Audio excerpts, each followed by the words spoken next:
This is the Steve Gruber Show.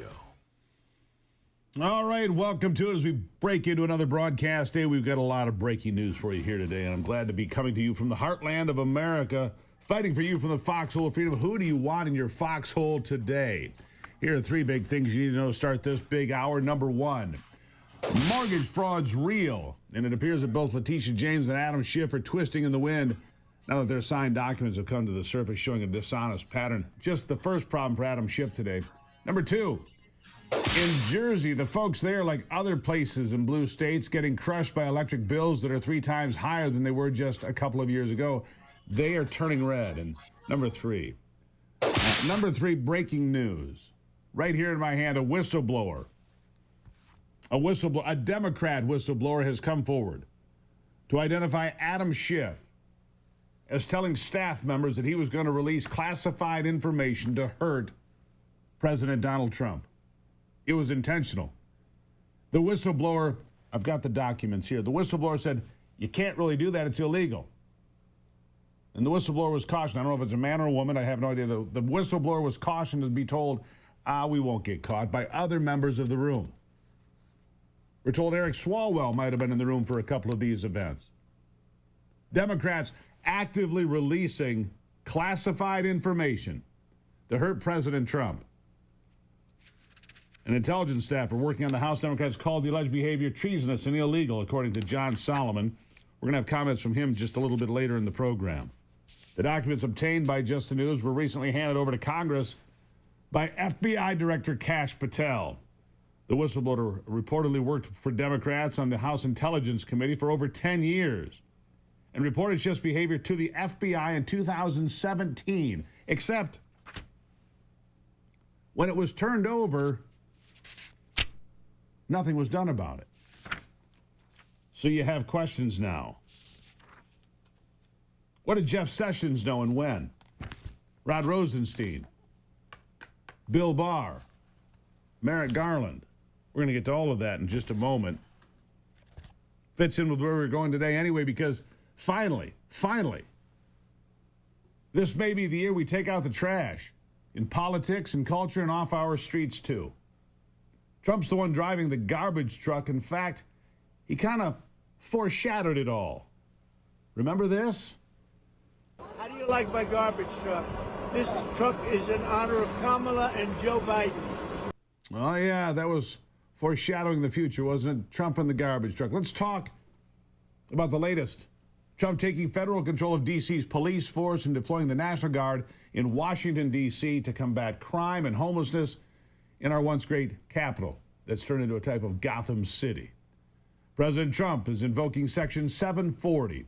It's known as the D.C. Home Rule Act, which gives the president the authority officially. No argument here. It gives the president the authority to federalize D.C.'s police when public safety is at stake and at risk, in addition to Title 10 authority, which lets him call up the National Guard to protect federal property or personnel. It's a move that will benefit every law-abiding D.C. resident, even the ones who oppose it. Well, of course, those that come as tourists as well. President Trump knows it. Here's what he said. I understand a lot of you tend to be on the liberal side, but you don't want to get mugged and raped and shot and killed. And you all know people and friends of yours that happened. And so you can be anything you want, but you want to have safety in the streets. You want to be able to leave your apartment or your house where you live and feel safe and go into a store to buy a newspaper or buy something. And you don't have that now. The murder rate in Washington today is higher than that of Bogota, Colombia, Mexico City, some of the places that you hear about as being the worst places on earth, much higher. This is much higher. The number of car thefts has doubled over the past 5 years, and the number of carjackings has more than tripled. Murders in 2023 reached the highest rate probably ever. They say 25 years, but they don't know what that means because it just goes back 25 years. Can't be worse. Our capital city has been overtaken by violent gangs and bloodthirsty criminals, roving mobs of wild youth, drugged-out maniacs and homeless people. And we're not going to let it happen anymore. We're not going to take it. We're not going to take it anymore. God, that makes me happy. It just makes me happy. We're not putting up with the filth and the garbage and the nonsense anymore. Your socialist, far left, namby-pamby crap is over. We're done with it. Goodbye. As expected, the D.C. establishment not taking it well at all. Many freaking out, in fact. Among those, D.C. Mayor Muriel Bowser, who says the move is unsettling. More unsettling, apparently, than crime running rampant in the streets of her city. Here she is. We don't, and I think I speak for all Americans, we don't believe it's legal to use the American military against American citizens on American soil. I'm not a lawyer, and but I think that's a fairly widely held fact. No, Madam Mayor, like you said, you're not a lawyer, clearly. And you don't understand the law that empowers President Trump to make D.C. great again. It is federal property. He can enforce the law before you because you don't. And he can do it for the benefit of Americans, all Americans. Keep in mind that the District of Columbia is not a normal city. The founders made D.C. a federal city under the sole and exclusive control of the federal government, under the Constitution. It's not something that's ever been changed, even as the city has turned into a left-wing hellhole. In fact, the 1973 Supreme Court ruling, Palmore v. United States, explicitly affirmed D.C. lacks state-like sovereignty, and the government's authority over D.C. is full and complete, not constrained by the 10th Amendment, which empowers states' rights. They don't have that. But despite routinely being in the top 3 or 4 for murder and violent crime, those on the left remain in full denial. The district's attorney general says there's no crime emergency. Says he's considering all options when it comes to fighting back against Trump. Well, I wish him well. Despite the fact that this is the story of many D.C. residents, because this is a local news anchor jumping from the sinking leftist media ship to do something bold. Tell the truth. Watch this. Much about the numbers, and yeah, usually that's how you play devil's advocate, is you talk about, oh, well, stats say crime is down. However, I can tell you firsthand here in downtown D.C. where we work, right here around our bureau, just in the past 6 months, there were 2 people shot. 1 person died, literally 2 blocks down here from the bureau. It was within the last 2 years that I actually was jumped walking just 2 blocks down from here. And then just this morning, one of my coworkers said her car was stolen a block away from the bureau. So we can talk about the numbers going down, but crime is happening every single day because we're all experiencing it firsthand while working and living down here. God bless her. Good golly. She might be on leave today from the ABC affiliate in Washington, D.C., but for telling the truth, God bless her. All right, we'll talk about homelessness when we come back. It's a new day in America, and God bless us for that. It's the Steve Gruber Show.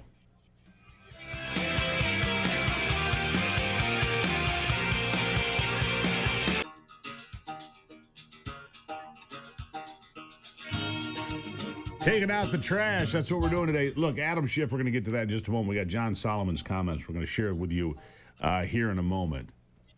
When it comes to homelessness, liberal advocates say Trump's plan won't work either. Of course they do. Why? Because they say they just need more money for affordable housing. And 10,000 other socialist utopia ideas, by the way, they claim would finally work this time around if they just had more money. Just more money. Newsflash. D.C. will spend over $1 billion this year alone on affordable housing, more than $500 million on that directly on homeless care. $500 million on homeless care, and the rest being spent to help pay other people's rent and so on and so forth. How's it worked? Psh, please. You don't need more money. You need to take the problem seriously. A drug addict is still a drug addict, even if he has a free apartment to flop in. And a drug addict isn't going to hold down a job to pay for that apartment now or ever. Not without ending the addiction. Not without ending the addiction or dealing with it. I hope we'll see crime and homelessness bottom out, just like we've seen illegal border crossings drop to almost nothing. The National Guard has been helping out ICE get through immigration paperwork all over the country because there's just that many arrests, and good riddance. Just over the weekend, dozens of illegals convicted of attempted murder, rape, domestic abuse, taken off our streets. Among those arrested by ICE agents over the weekend, 55-year-old Margarita Camarona Ramos of Mexico, convicted of attempted murder and aggravated battery in the sanctuary jurisdiction of Cook County, Illinois, as well as 45-year-old Angel Manuel Marquez Guachichula of Ecuador. Why do they all have four names? I don't know. Convicted of rape in Dayton, Ohio. These are the pieces of garbage being defended by some on the left and being shown the door by us. These are the Biden gotaways. There were millions of them, by the way. ICE slowly weeding them out, but it's a job that will take years. You can't do it in 15 minutes. Years in manpower, which is why ICE is currently recruiting more officers. And if taking out the trash is your kind of thing, maybe that's what you would like to look into. Got a job for you today, trash man, a garbage collector. Because Tom Homan says there's a lot of trash that still needs to go. Here he is. Crossings are at a record low. Why should it still be considered an emergency?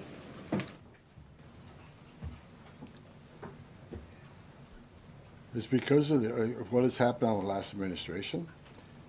We got to ensure that not 1 ounce of fentanyl comes across the border to kill Americans. The president has declared the cartels in Mexico a terrorist organization, along with MS-13 TDA. They've killed more Americans than every terrorist organization in the world combined. It's an emergency till we shut it down. It's an emergency till the cartels are wiped off the face of this earth. President Trump's committed to saving every life. Now, I just mentioned gotaways, 38 yesterday. Who are the gotaways? Where do they come from? We had over 2 million gotaways under Joe Biden's administration. Why did 2 million people pay more to get away? Yeah. Obviously, we know why they paid to get away, so they could commit crime, like the illegal alien from El Salvador who raped and brutally murdered Rachel Marin. He was sentenced to life in prison this week without the chance of parole. And by the way, that doesn't bring Rachel back. That can't fill the hole in the hearts of her family members who had to live with the horror of not only her absence, but knowing that she died a gruesome death at the hands of someone who should never have been here in the first place. It's like Tom continues to say, the border remains an emergency until we completely shut down the operation that allowed men like him in the first place. Listen to the rest of this mic drop moment. Under the Biden administration, you pay a cartel this amount of money to cross the border. Cartel's job ends at the border. To turn yourself in a green uniform. Get released in 24 hours. Get a free airline ticket to the city of your choice. Get a free hotel room. Get 3 meals a day. Get free medical care. Get work authorization in 90 to 120 days, which is the real reason they came here. Why did 2 million people pay more to get away? Because they didn't want to be vetted. They didn't want to be fingerprinted. We've arrested over 400 people on the terrorist watch list coming across the southern border in 4 years. How many of the 2 million came? How many of the 2 million came from countries sponsoring terror? If you think it's zero, then you're ignorant. This is the biggest national security failure this country's ever seen. This is the border emergency until we end it, end all of it. We're making good strides, but right now it's still an emergency until we shut it down. Till we shut it down, and that's exactly what we're doing. And will continue to do. No amount of crazed protesters or left-wing unhinged district court judges are going to stop them. The new golden era is affecting the culture, too. Have you noticed? Remember the Jaguar ad released before the sales collapsed by 95%? Just a quick clip, remember?